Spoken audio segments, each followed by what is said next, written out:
By the mid-2000s, the band 30 Seconds to Mars was making a huge impact on the rock world. But a lot of people were saying they wouldn't have gotten there or gotten that chance if it wasn't for their lead singer, Jared Leto.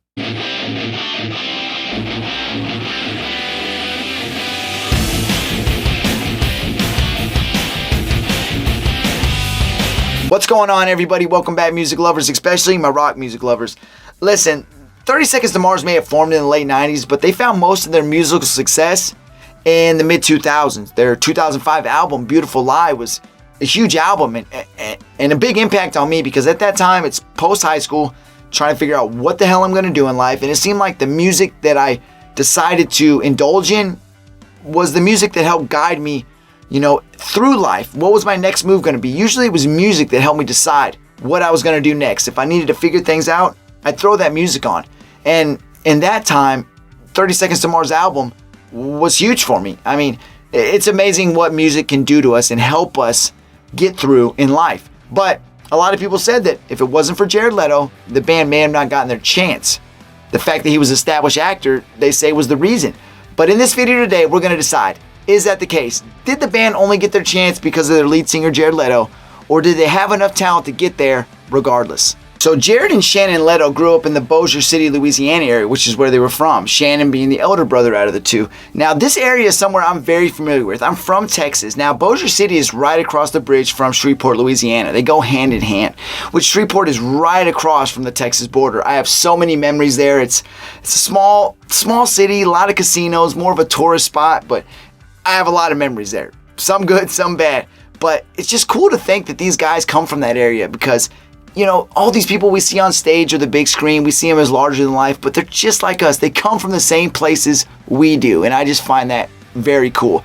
Now, these guys, I don't want to say they grew up in a broken home, but, divorced parents, growing up with their grandparents, and their mother always in their life, she was said to have joined the hippie movement in the late 60s, and kind of what helped plant the seed for the boys, especially because she encouraged them to be artistic, go out there, do something that you're passionate about. It doesn't have to be the norm, go to college, 9 to 5, white picket fence, family type thing, which is nothing wrong with that, but she encouraged them to dream big. As far as this debate goes, I already kind of know what side I'm on, and I've said it. I think 30 Seconds to Mars is a great band, with or without anybody's previous success, but just to put it into context, Jared Leto moved out to California in 1992, Los Angeles to be specific, to pursue directing. He was going to do acting and whatever he could get his hands on, just as kind of a side gig. But that side gig is what got him his break because in 1994 he landed a role on an ABC sitcom opposite Claire Danes, who I had a huge crush on when they did the kind of modern day version of Romeo and Juliet where she starred opposite of Leo DiCaprio. Huge crush on her. But they did a sitcom, ran for one season, My So-Called Life, and that was pretty much his runway to get started in the business. So after My So-Called Life ended after one season on ABC, Jared Leto was pretty much in on the business because he had the look, he was damn good at acting. So he could probably feel confident going into any audition thinking, you know what, I got a good chance of getting any part that I audition for. Now, before the adaptation of 30 Seconds to Mars, this guy got to work with the likes of Christina Ricci, Alicia Silverstone, Sean Penn, and Adrian Brody in some made-for-TV movies and some big-screen movies.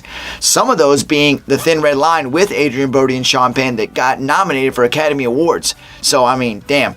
This guy was making a name for himself pretty damn fast. So 30 Seconds to Mars formed in 1998, originally just being Jared and Shannon Leto. Now, the two brothers have been playing music since they were kids, so it wasn't nothing new to them, and they had a tight relationship.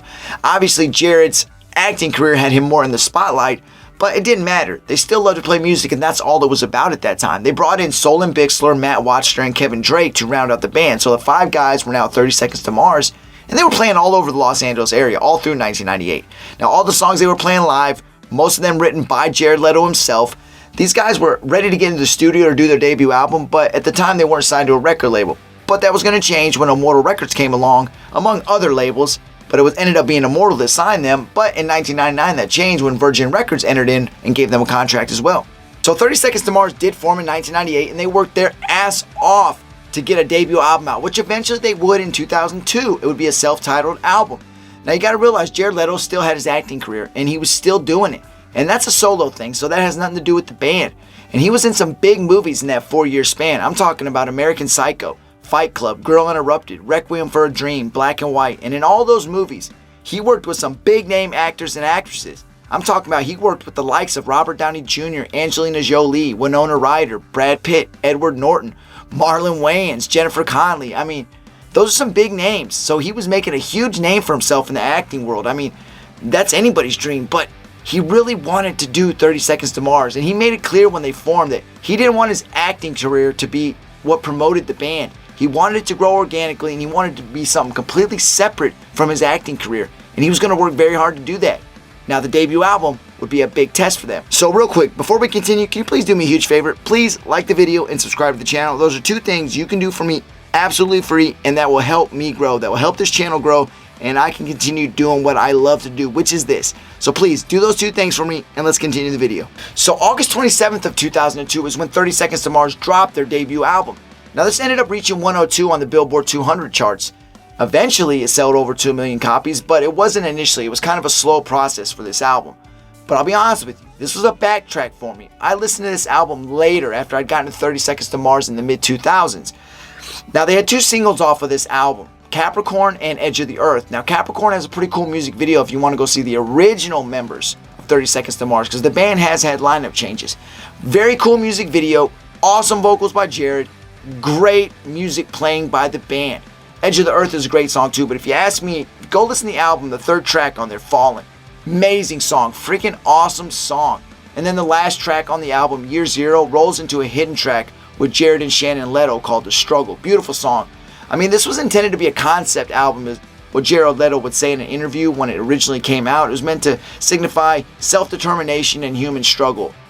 They definitely hit the nail on the head with this album, especially with what the intent was.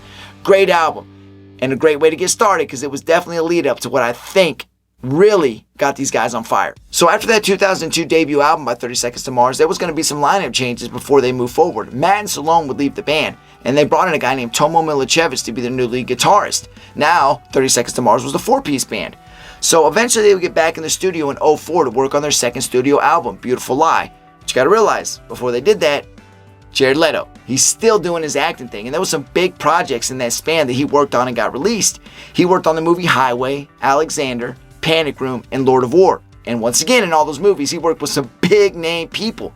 Not only actors and actresses, but directors as well, like Oliver Stone on the movie Alexander, where he worked with Anthony Hopkins, Angelina Jolie, and Colin Farrell. He also worked with Jake Gyllenhaal. He worked with Jodie Foster. I mean, Nicolas Cage. He worked with some big names there. But, again, he didn't want that to overshadow 30 Seconds to Mars. And I think the best way to do that was top your first album with an even better album, which they were about to do. It was on August 30th of 2005 that Beautiful Lie was released by 30 Seconds to Mars. Now, this is the album for me. This was a amazing album. Now, the first single, Attack, was played all over the radio. That first week or two, it was the most played track on American radio. And I mean, when I heard it, I said, you know what? This is a badass song.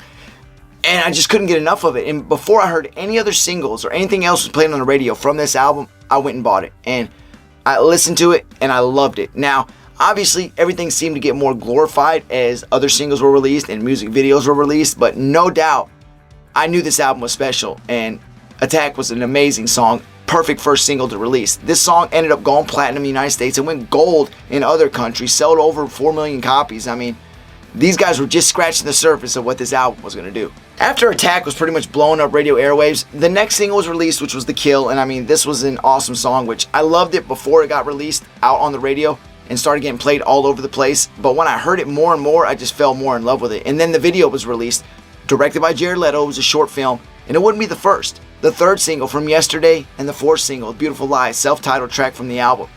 All 3 were short films, done beautiful, done amazing. From Yesterday was done in China. It was an amazing, amazing video, amazing song. And when I go back and hear them now, I actually went back and listened to the whole album before I did this video. And they gave me goosebumps. Every one of those songs took me back to that moment in time. And the album was huge. Jared Leto and the guys were huge. And even for those couple years, just after Beautiful Lie, you weren't thinking of Jared Leto as an actor. You were thinking of Jared Leto, the lead singer of 30 Seconds to Mars. So after the release of Beautiful Lie, the guys pretty much milked that album for all it was worth. And I don't mean that in a bad way. What I mean is they spread the songs out. They spread the album out to go pretty much a 2-year span where it seemed fresh and it seemed like it was almost new. But eventually in 2009, we would get that third studio album, which is This Is War. And I love that album. This Is War, the title track, was a great song. Kings and Queens was a huge hit, played all over the country and all over the world at that. And then Closer to the Edge and Hurricane were the other singles released off it. Great. Personally, Beautiful Lie is my favorite 30 Seconds to Mars album, but this album did fantastic. Certified gold in the United States, certified platinum in 5 other countries, double platinum in 2 other countries. I mean, it made its mark. These guys, they swung and they hit. Thing was, they were in a long-standing dispute with their label, Virgin Records, over, well, what they called breach of contract, because the guys were trying to get signed to a new label because they just didn't like the contract and what they were getting paid.